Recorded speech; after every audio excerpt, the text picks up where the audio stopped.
दोस्तों आज 27 जनवरी है और आज की कुछ इम्पोर्टेंट न्यूज़ पर नज़र डालते हैं जो हमारे एग्ज़ाम के लिए काफ़ी महत्वपूर्ण है। सबसे पहले हम आज के इंटरनेशनल डे पर नज़र डालते हैं। दोस्तों आज 27 जनवरी है और आज के ही दिन इंटरनेशनल होलोकॉस्ट डे मनाया जाता है। हर साल 27 जनवरी को यूनेस्को के द्वारा इंटरनेशनल होलोकॉस्ट डे मनाया जाता है। आधिकारिक तौर पर नवंबर 2005 में होलोकॉस्ट के पीड़ितों की याद में अंतर्राष्ट्रीय स्मरणोत्सव दिवस की घोषणा की गई थी। यूनेस्को जो है संयुक्त राष्ट्र संघ की एक बॉडी है। यूनेस्को की full form united nation educational scientific and cultural organisation है। चलिए कुछ महत्वपूर्ण क्वेश्चनों पर भी नज़र डालते हैं जो हमारे एग्जाम के लिए महत्वपूर्ण है। क्वेश्चन नंबर 1, सिस्तान बलूचिस्तान स्थित है? ईरान, पाकिस्तान, अफगानिस्तान, नेपाल। इसका आंसर हो जाएगा ऑप्शन ए ईरान। दोस्तों कुछ समय पहले ईरान और पाकिस्तान दोनों ही न्यूज में रहे। पहले ईरान के द्वारा पाकिस्तान के टेरर मिलिटेंट क्षेत्र में अटैक किया गया और जैश अल अदल के ठिकानों पर अटैक किया गया। ईरान का दावा है कि यह पाकिस्तान स्पॉन्सर्ड एक आतंकवादी समूह है। जी हाँ दोस्तों, अगर हम इसकी लोकेशन की बात करें तो आप इसे ये ईरान के ईस्ट में Sistan and Balochistan yellow colour से इंडिकेट किया गया है, आप इसे देख सकते हो। और अगर हम इसे ईरान और पाकिस्तान के बीच में देखें तो ये ये जो रीजन है, ये रीजन सिस्तान बलूचिस्तान कहलाता है जो ईरान में स्थित है। चलिए अब पर नज़र डालते हैं। हाल ही में किस राज्य में मेलानिस्टिक टाइगर रिजर्व घोषित करने की घोषणा की गई? पहला राजस्थान, दूसरा मध्य प्रदेश, तीसरा उड़ीसा, चौथा महाराष्ट्र। इसका आंसर हो जाएगा ऑप्शन सी उड़ीसा। जी हाँ दोस्तों, हाल ही में उड़ीसा में मेलानिस्टिक टाइगर रिजर्व स्थापित करने की भारत सरकार द्वारा घोषणा की। ये आप न्यूज भी देख सकते हैं, Orissa to set up a melanistic tiger safari, first of its kind in the world. यानी वर्ल्ड में ये पहली सफारी होगी जो मेलानिस्टिक टाइगर की गई है। अगला क्वेश्चन है, सिमलीपाल टाइगर रिजर्व स्थित है? Option A Mayurbhanj, option B Santhal Pargana, option C Jagdalpur, option D Bandhavgarh. इसका आंसर हो जाएगा ऑप्शन ए मयूरभंज जिला। आप इसे मैप में भी देख सकते हैं, उड़ीसा। आप इसे उड़ीसा में यहाँ ये जो मैं यहाँ पर मयूरभंज डिस्ट्रिक्ट है और यहीं सिमलीपाल टाइगर रिजर्व, आप इसे दूसरे मैप में भी देख सकते हैं। ये देखिए, ये यहाँ पर ये जो रीजन है सिमलीपाल टाइगर रिजर्व का है। यहीं एलिफेंट टाइगर रिजर्व भी है। आइए मान लीजिए 2 मिनट के लिए बात की और उससे आप 2 साल 3 साल या फिर 6 महीने तक नहीं मिले, तो ऐसे में आपके लेप्रेसी डिसीज से पीड़ित होने की संभावना कम हो जाती है। हाल ही में सुप्रीम कोर्ट के नए जज के रूप में किसे नियुक्त किया गया है? Prasanna B Varale, justice Subramaniam, justice Sanjay Kaul, इनमें से कोई नहीं। इसका आंसर हो जाएगा option A Prasanna B Varale. हाँ दोस्तों, हाल ही में प्रसन्ना बी बराले को सुप्रीम कोर्ट के जज के रूप में नियुक्त किया गया। दोस्तों रहा है क्योंकि अभी तक क्या था कि सुप्रीम कोर्ट की सीटें फुल थी और किसी भी नए जज के रूप में नहीं नियुक्त किया गया था, लेकिन अब सुप्रीम कोर्ट का एक्सपेंशन किया जा रहा है और उसकी सीटों में इजाफा किया गया है। और आप देख भी सकते हैं, टॉप कोर्ट गेट्स नाउ जज to function with full strength, यानी कि अब कोर्ट अपनी फुल स्ट्रेंथ में आ चुका है और अब जजों की भी उसने नियुक्ति की है। ये कहीं ना कहीं कॉलेजियम सिस्टम के विस्तार से भी संबंधित। ये जो नियुक्ति की गई है ना, कॉलेजियम सिस्टम के माध्यम से की गई है। कॉलेजियम सिस्टम में एक chief of justice of India होते हैं, साथ ही 4 अन्य वरिष्ठम यानी सीनियर जजेस इन्वॉल्व होते हैं। अगला क्वेश्चन है, यूरोपियन यूनियन पोर्ट अलायंस पर विचार कीजिए।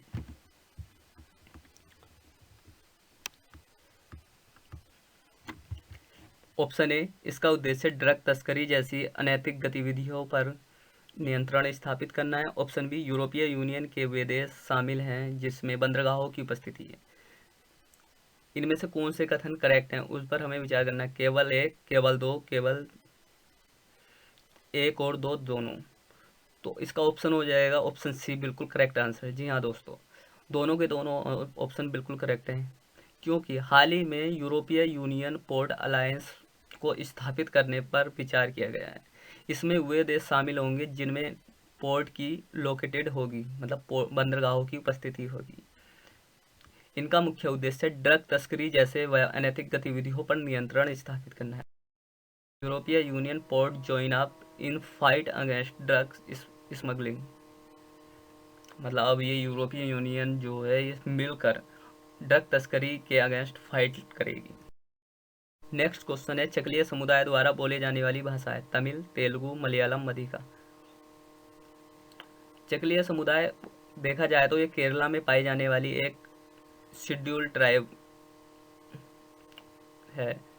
इसकी जनसंख्या निरंतर कम होती चली जा रही है। अगर हम इस क्वेश्चन के करेक्ट आंसर पर विचार करें तो मधिका। जी हाँ दोस्तों, चकलिया समुदाय के द्वारा व्यापक स्तर पर मधिका भाषा बोली जाती है और मधिका भाषा बोलने वालों की संख्या दोस्तों 1861, 1859, 1863, 1876। दोस्तों आर्कियोलॉजिकल सर्वे ऑफ इंडिया की स्थापना 1861 में की हुई थी और ये इस वक्त कौन थे? आर्कियोलॉजिकल सर्वे के डीजी, तत्कालीन जो डीजी थे कनिंघम थे। रीजन ये है कि हाल ही में आर्कियोलॉजिकल सर्वे ने ज्ञानवापी से रिलेटेड एक रिपोर्ट पब्लिश की और उस रिपोर्ट में टेम्पल रिलेटेड कुछ एविडेंस भी प्रस्तुत किए गए। दोस्तों मैं बता दूं, ज्ञानवापी मस्जिद से पहले वहाँ मंदिर के साक्ष्य पाए गए हैं और आप यहाँ देख भी सकते हैं कि कुछ आर्कियोलॉजिकल सर्वे के बारे में इंपॉर्टेंट न्यूज, जैसे कि भारतीय पुरातत्व सर्वेक्षण की स्थापना सन 1861 में हुई थी और इसकी स्थापना देश की सांस्कृतिक विरासत की सुरक्षा के लिए संस्कृति मंत्रालय के तहत की गई थी। जी हाँ दोस्तों, मिनिस्ट्री ऑफ कल्चरल के द्वारा की गई थी। अलेक्जेंडर कनिंघम ने साल 1861 में आर्कियोलॉजिकल सर्वे ऑफ इंडिया की स्थापना की और इसके पहले महानिदेशक भी बने। Sir Alexander Cunningham Bengal engineer समूह के साथ एक ब्रिटिश सेना के इंजीनियर थे। इस पर अगर हम नज़र डालें तो हाल ही में किस देश को नाटो में शामिल करने के लिए सहमति व्यक्त की गई है? Option A Sweden, option B Norway, option C Finland, option D Lithuania. इसका करेक्ट आंसर हो जाएगा ऑप्शन ए स्वीडन। जी हाँ दोस्तों, टर्की ने यूरोपीय यूनियन नहीं, टर्की ने नाटोज पार्लियामेंट में एक अप्रूवल दिया है और उसने स्वीडन को नाटो की मेंबरशिप प्रदान करने के लिए सहमति व्यक्त भी की है। जी हाँ, अब तक जो टर्की था ना,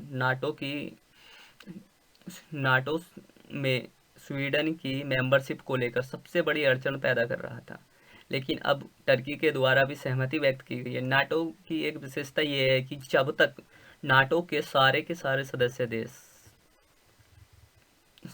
अपनी किसी भी देश को नाटो में शामिल करने के लिए सहमति नहीं दे देते, तब तक कोई भी नया देश नाटो में शामिल नहीं हो सकता। इसलिए अब तक सभी देश तो राजी थे, बट नाटो में शामिल करने के लिए स्वीडन पर टर्की ने आपत्ति व्यक्त की थी। आप यहाँ देख भी सकते हैं, ये स्वीडन है और स्वीडन के वेस्ट में नॉर्वे और ईस्ट में बाल्टिक सागर है और आप इसके नॉर्थ में देखोगे तो इधर आर्कटिक महासागर है। चलिए अगला क्वेश्चन है, रेतुआ झील की उपस्थिति है। Option A Tanzania, option B Senegal, option C Sudan, option D दक्षिण अफ्रीका। इसका करेक्ट आंसर हो जाएगा ऑप्शन बी सेनेगल। जी हाँ दोस्तों, ये है कि हाल ही में एक न्यूज़ सामने आई कि सेनेगल की रेतुआ झील की प्रेजेंस जो उपस्थिति है उसमें कमी देखी गई है। हाँ दोस्तों, रेतुआ झील का वर्तमान में विस्तार जो है वो कम होता जा रहा है, ऐसी न्यूज़ सामने आई है। आप इस अफ्रीका मैप के माध्यम से समझ सकते हैं, जिसमें आप सेनेगल, गैम्बिया और गिनी बिसाऊ जैसे क्षेत्रों को भी देख सकते हैं। सेनेगल में एक स्थान को रेड कलर से लोकेटेड किया गया है, यहाँ पर रेतुआ लेक लोकेटेड है। नेक्स्ट क्वेश्चन है, बाबरी मस्जिद का निर्माण कब हुआ था? Option A 1529, option B 1530, option C 1528, option D 1527। इसका करेक्ट आंसर हो जाएगा 1529। जी हाँ दोस्तों। अगला क्वेश्चन है, वर्तमान में रेपो रेट दर क्या है? Option A 5.90%, option B 3.35%, option C 6.0%, option D 5.5%। इसका करेक्ट आंसर हो जाएगा ऑप्शन ए 5.90%। दोस्तों रेपो रेट वह रेट होती है जिस पर आरबीआई के द्वारा शेड्यूल बैंकों को ऋण प्रदान किया जाता है, और अगर आरबीआई को बैंकों से ऋण लेना है तो उसके लिए रिवर्स रेपो रेट का प्रयोग किया जाता है। रिवर्स रेपो रेट वर्तमान में 3.35% है। दोस्तों आज के लिए इतना ही। अगर आपको हमारी वीडियो अच्छी लगे तो हमारी वीडियो को लाइक करें, शेयर करें और सब्सक्राइब करें। Thank you.